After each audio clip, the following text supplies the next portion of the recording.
शिकायचं आहे। शिवाजी, तुमचा उत्सव फक्त ढोल ताशांमध्ये नको, तो आपल्या विचारात, कृतीत, स्वभावात दिसायला हवा। तुमचं नाव घेणं सोपं आहे, पण तुमच्यासारखं जगणं कठीण आहे। तुम्ही साधेपणात महानता दाखवली, धर्मात सहिष्णुता आणि सत्तेत संयम। आज आम्ही सत्तेला स्वार्थ समजतो आणि धर्माला भेदभाव आणि राष्ट्राला केवळ घोषणा। शिवाजी महाराज, तुमचा खरा उत्सव तेव्हाच होईल जेव्हा प्रत्येक माणूस स्वतःच्या मनातलं राज्य जिंकेल। उठा, जागे व्हा। तुमची तलवार आता लोखंडाची नाही तर विचारांची असावी। तुमचा किल्ला आता डोंगरावर नाही तर लोकांच्या विश्वासात असावा। हे शिवाजी, आम्हाला पुन्हा शिकवा, स्वराज्य म्हणजे केवळ सत्ता नाही तर जबाबदारी आहे।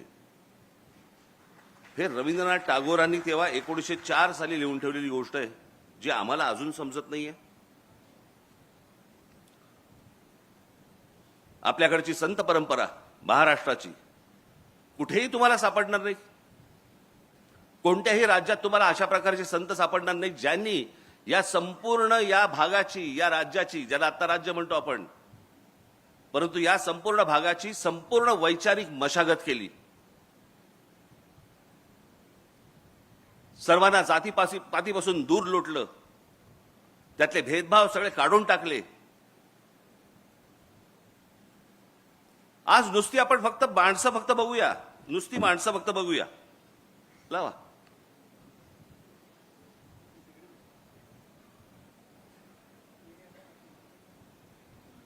संत ज्ञानेश्वर, संत तुकाराम, संत रामदास, संत जनाबाई, संत नामदेव, संत एकनाथ, संत नामदेव। आज जर समजा तुम्ही पंजाबमध्ये गेलात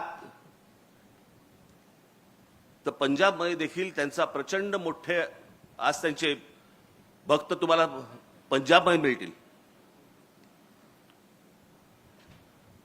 या लोकांनी हे संपूर्ण संत गाडगे बाबा, आज खरं तर सरकारची जी काय तो आहे ना, काय स्वच्छ भारत योजना, आज स्वच्छ भारत योजनेचा खरा सिंबल हा आमचे गाडगे बाबा पाहिजे होते।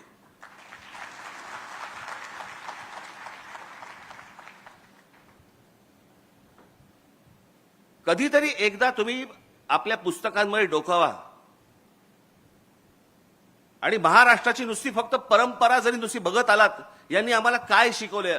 आज जे तुम्ही जगताय ना, आज ज्या वातावरणामध्ये, मी अनेकदा म्हणतो ना, हे बाहेरचे राज्यांमधले जे लोंढे येतात, बाहेरच्या राज्यांमधले लोक महाराष्ट्रामध्ये येतात, काय येतात? कारण जे महाराष्ट्रामध्ये वातावरण आहे ते भारताच्या कुठच्याही राज्यांमध्ये नाहीये।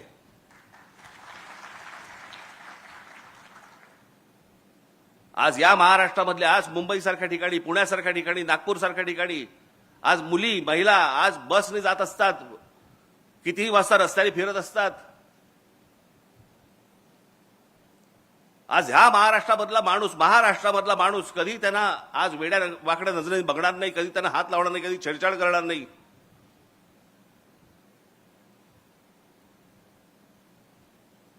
हे अनेक महिला, अनेक मुली, अनेक मुलं हे त्यांचा प्रदेश सोडून महाराष्ट्रामध्ये येतात। अनेक मुली स्वतः येऊन सांगतात की आम्ही दिल्लीसारख्या ठिकाणी, दिल्लीच्या बसमध्ये, त्यांच्या परिवहन बस जी काय सेवा आहे त्या बसमध्ये आम्ही बसू शकत नाही, आम्हाला भीती वाटते। 7 नंतर दिल्लीसारख्या ठिकाणी, देशाची राजधानी, 7 नंतर आम्हाला फिरायला भीती वाटते।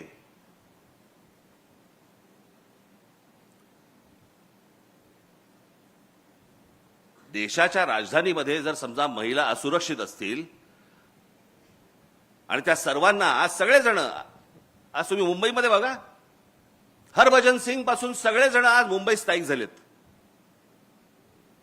कोणाकोणाची घरं नाहीत म्हणून सांगा, सगळेजण आपापल्या प्रदेशामधून आले आणि इथे मुंबईमध्ये, पुण्यामध्ये स्थायिक झाले। का झाले? कारण असं वातावरणच मिळत नाही। हे वातावरण कशामुळे निर्माण झालं? ही वैचारिक बैठक महाराष्ट्राची कशातनं निर्माण झाली? यांच्यामुळे। अशी असंख्य माणसं आहेत।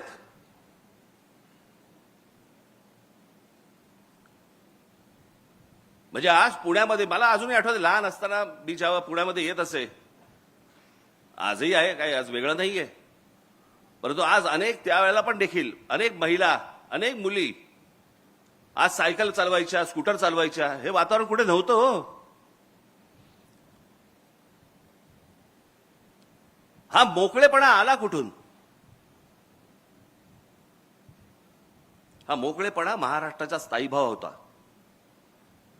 महाराष्ट्रामध्ये आज महिला